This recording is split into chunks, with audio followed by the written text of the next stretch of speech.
Things are a little bit different these days, as you can understand.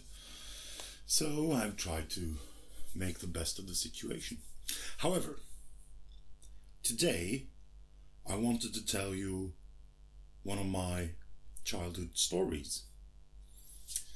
It is a very, very old story from Norway, where I'm from.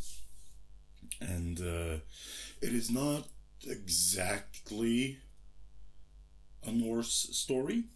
However, there are trolls. And it's a very, very famous story in Norway. And it is called, directly translated, The Boy Who Had an Eating Contest with a Troll. Once upon a time, there was this family. A very, very poor family. There were a mother, a father, and 3 brothers. There was Per, the oldest one. There was Paul, the middle one. And then there was the youngest one. His name was Espen Askeladd. Askeladd means ash boy. Because you see, he was so young and thin of body that most of what he did every day was sitting next to the fireplace, poking the ashes. So he was usually covered in soot, which is why they called him the Ash Boy. Now, he was a kind and gentle-hearted soul. He was very clever, though, because he had a lot of time thinking while he was sitting there poking the ashes. His brothers, though, were a little bit mean, thought very highly of themselves. And strong farm boys, of course. Now, as I said, this was a very poor family. And they didn't have much. They had the basic necessities, and they had just enough food to feed them all. Just enough. They could, of course, have a little bit more to build up their bodies and so on. So one day, Paul, the eldest of the brothers, he decided that he was going into the forest to cut some wood that he could sell at the marketplace. Now, this forest, they lived at the very, very edge of it, fairly close by. But this was one of those ancient forests. Big, dark, filled with wonders and deadly creatures. This was the classic, big, dark, troll forest. But Paul, he claimed he wasn't afraid. So his mother packed him a lunch, his father gave him an axe, and off into the forest he went. He walked very, very far, but eventually he found a clearing where he thought, well, here I can do my work. So he put down his lunch bag, he picked up his axe, and he looked around and found a suitable tree. He went up to the tree, raised it for his very first strike, when he heard a voice echoing across the forest. And this voice said, "If you chop a single tree in my forest, I will eat you." Paul, he became so afraid that he threw away the axe and then he ran all the way home. When he got home, his brothers laughed at him. He wasn't that cocky the next few days. But eventually, the middle brother, Paul, decided that he would want to try. So, his mother packed him a lunch, his father gave him an axe, and then off into the forest he went. He walked quite far. Eventually, he found a clearing. He put down the sack. He picked up his axe, chose a suitable tree, went over, raised it to start chopping, when he heard the same voice. If you chop a single tree in my forest, I will eat you. Paul as well got terrified, threw away the axe, and ran all the way home. When he got home, his brothers laughed at him. He as well wasn't that cocky the next few days. Eventually, though, Espen, the ash boy, piped up that he wanted to go into the forest as well to try his luck, to chop wood so he could sell at the market. So maybe they could get a little salt for their butter. But already then did his brothers laugh at him. You? That's so small and so weak. How are you gonna go into the forest and chop wood? Stay home, little boy. But Espen, he just answered, well, it can't go any worse for me than it did for you. I mean, you didn't even come home with the axe.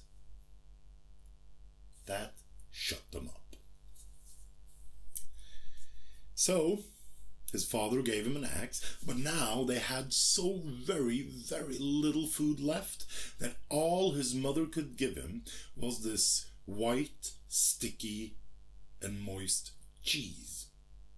And as soon as Espen got it, it became all grey because of all the soot he has on his hands.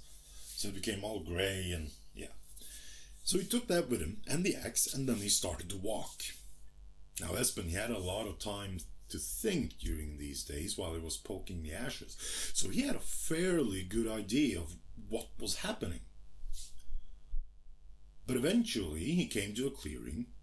He took his now grey cheese, laid it down next to some rocks, picked up his axe, went over to a tree, raised his axe, and waited. And immediately he could hear the voice again, of course. If you chop a single tree in my forest, I will eat you. Espen, however, didn't get afraid. He put down the axe, went over to his cheese, picked up the grey cheese, and he said, if you don't shut up and help me, I will squeeze the water out of you like I do with this stone. Squish. Suddenly, two big, brown, gnarled hands came down between the trees, pulled them aside, and there was a face as big as the moon in the sky. It was all brown and wrinkly. It had a very big crooked nose that moss grew on. There was two big milky white eyes staring down on him. It was a troll. And the troll, he said, oh, please, please don't squeeze the water out of me. I prefer to have the water on my insides. If you leave me be, I will help you chop some wood for you, boy. So, Espen was quite pleased, and he agreed to the troll. So, the troll, he picked up his troll axe, and then he bent down one of the trees, and he asked Espen to hold it since he was so strong so he could chop it easier. So Espen, he went over, grabbed a hold of the top of the tree, and the troll let go. Phew! Espen flew away. He did manage to land safely, so don't you worry about that. Now, meanwhile, the troll wondered where the boy went, but the troll had made a promise. So he used his troll axe, and with one single swing of his axe, he felled 10 trees. And with some chops more, he had chopped more wood than a household could use for an entire year. By that time, Espen came back. He had to walk back, of course. And the troll was asking, well, where did you go, little boy? Why didn't you help me? But Espen, he just looked at the troll and he said, oh, I'm sorry. I thought we were having a jumping contest. So I just jumped, and I wonder where did you go? Why didn't you jump after me? Troll scratched his head. Oh, I don't remember a jumping contest. Oh, you must have been busy, not listening to me. I don't like it when people don't listen to me. Because you see, trolls, they're not very clever. They're actually easily fooled as long as you keep your head on you. They're also fairly blind. Remember the big milky white eyes? They can't see that well. However, their sense of smell is legendary. They can smell a human being for miles and miles away, which is why they actually live so remote, because trolls can't stand the smell of humans. I think we use too much soap for their taste. But the troll was done with the chopping, and he was actually fairly tired. It's been a long while since he had to work that hard. And he sat down, boom, and he said, oh boy, now I'm tired and hungry. Are you hungry, little boy? Yes, Espen, he thought about his cheese, and he said, yes, I could eat. Oh, good. Maybe you would want to come home to me. It's closer to go home to me than it is to go home to you. And I could make up some porridge. Do you like porridge, little boy? Espen, he said yes, he likes porridge. Porridge is good. Oh, I love porridge, said the troll, because all trolls love porridge. They can make a lot of it, and it's fairly easy, and you can make large quantities of it. And trolls love porridge. Oh, I can eat porridge all day and night long. I love porridge. So they agreed, and then they went home to the troll. The troll, of course, lived in a big mountain in the middle of the forest with a big, dark troll cave. They went inside, and the troll said, well, little boy, while I'm making the fire, perhaps you can take my bucket, go out to the well and fill it with water and bring it back. Espen took one look at the bucket, and the bucket was bigger than him. It is a troll bucket, after all. It's not a bucket we're used to, but Espen knew that he could not lift that bucket. So he looked back at the troll and he said, well, troll, I think that bucket is a little too small. We want a lot of porridge, don't we? So what I'm going to do, and I'm going to go outside and bring in the whole well, okay? And then he rose up and started to leave. But the troll, he said, oh, no, little boy. You can't take my whole well. Then I will have nothing left. I would have no well left, no water. Sit down, little boy. I will go and get the water. So the troll went and got water, and he started to boil and make a lot of porridge. And the cave started filling with the scent of porridge, and it was mouth-watering, because troll porridge is among the best porridges in the entire realm. Trolls live for an insanely long time. They love porridge, and they have time to perfect their art of porridge making. Little known fact about trolls. The smell was so good that Espen started almost drooling, and his belly made this sound, rumbling, grumbling. Oh, I'm hungry, feed me. The troll could hear that, of course, because they also have a good sense of hearing. Are you hungry, little boy? Oh, yes, I could eat so much porridge right now. Oh, me too, said the troll. But maybe you and I can have an eating contest. We can check which one of us can eat the most porridge. That sounds good, said Espen. So what do we win?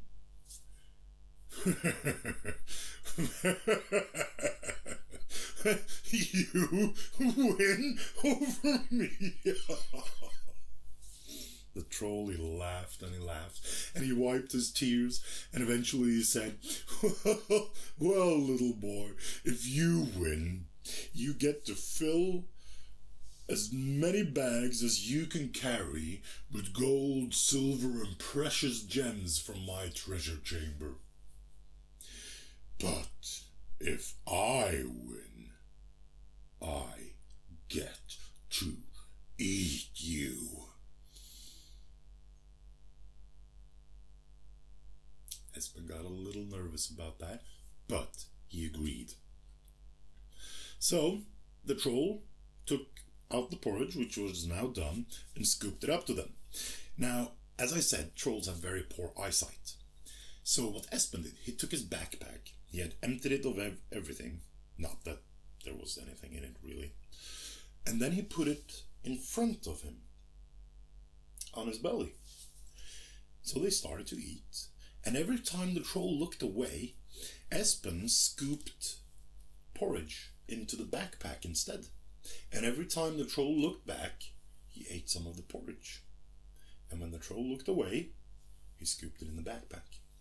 And the troll, he was amazed how much porridge this boy could put away. He didn't realize where he put it. He could see that his belly was growing bigger and bigger though. And eventually it looked so big that it was ready to burst. So what Espen did, he took out his knife and he sliced a hole in the backpack so all the porridge ran out. The troll got so big eyes when he saw that. The little boy, his belly filled to bursting with porridge, and he cuts a hole in his stomach. He looked at the boy and he said, "But, little boy, didn't that hurt very, very much? Cutting a hole in your stomach?" "Oh no, troll. It's no worries as long as you do it hard and fast, so you'll get a clean cut. That doesn't hurt at all. And when you've done that, do you know what you can do then?" "What?" said the troll. And he looked as Espen started to eat more porridge. "Well, you can eat as much porridge as you want without ever getting full. You can just stay at home and eat porridge all day and all night if you want to. You don't have to do anything else because you'll never get full." Oh boy, said the troll. "I love porridge." So the troll pulled out his troll knife, stabbed himself in the belly, yanked down hard and fast, and died on the spot. As I said, trolls aren't very clever. So, the troll now dead, Espen took a look around the cave, and eventually, of course, he found the troll's treasure chamber. And it was true as the troll said. There were piles and mounds of gold and silver and precious gems. So Espen, he filled up sacks with as much as he could carry, and then he went back home. It took him quite a while though, so he wasn't back until the next morning. And when he got back, everybody was up and awake and outside. And out they could see Espen coming out from the forest, but they couldn't see any wood and they couldn't see any axe. So his brothers, of course, started laughing hard and long at it. But that laughter was quickly swallowed when Espen emptied out the sacks in front of them. Gold and silver and precious gems. Now the family, they got so rich that they actually bought the forest afterwards. And as far as I know, they lived happily ever after.